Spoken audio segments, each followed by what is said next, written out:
जुल्म के साये में मुंह खोलेगा कौन, और हम भी ना बोले तो फिर बोलेगा कौन।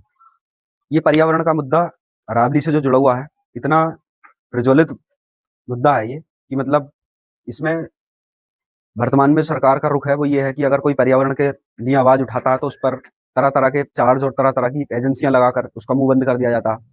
लेकिन अगर पढ़ने लिखने के बाद हम भी ना बोलेंगे तो फिर मुझे नहीं लगता कि उस पढ़ाई लिखाई का कोई मतलब रह जाता है, क्योंकि हम कानूनी रूप से अगर आवाज उठाएंगे तो हम ऐसी सरकार को मुंह तोड़ जवाब दे सकते हैं।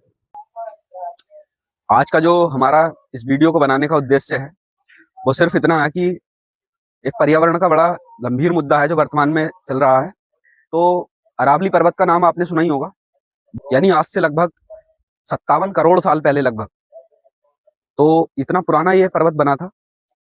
तो ये आज संकट में क्यों है? तो अभी सुप्रीम कोर्ट की गाइडलाइंस आई हैं कुछ कि मतलब जो अरावली पर्वत है उसकी कुछ पहाड़ियां हैं जो कि 100 मीटर से नीचे की जितनी पहाड़ियां हैं उनको हम पहाड़ियां नहीं मानेंगे।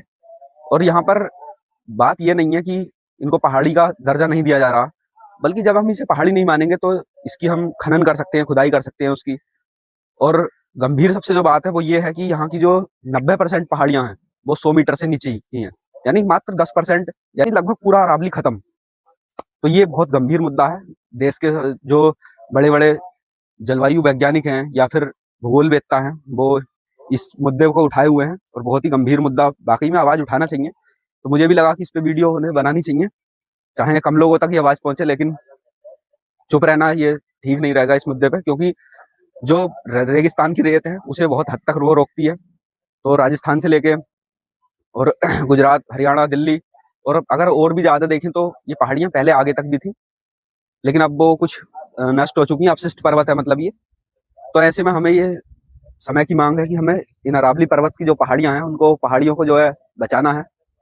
सबसे बड़ी बात है कि हम इनको क्यों सुरक्षित क्यों रखें? तो सुरक्षित हम इसलिए रखें कि बहुत बड़ी मात्रा में यहाँ पर पेड़ पौधों की और जीव जंतुओं की बहुत सारी प्रजातियां रहती हैं।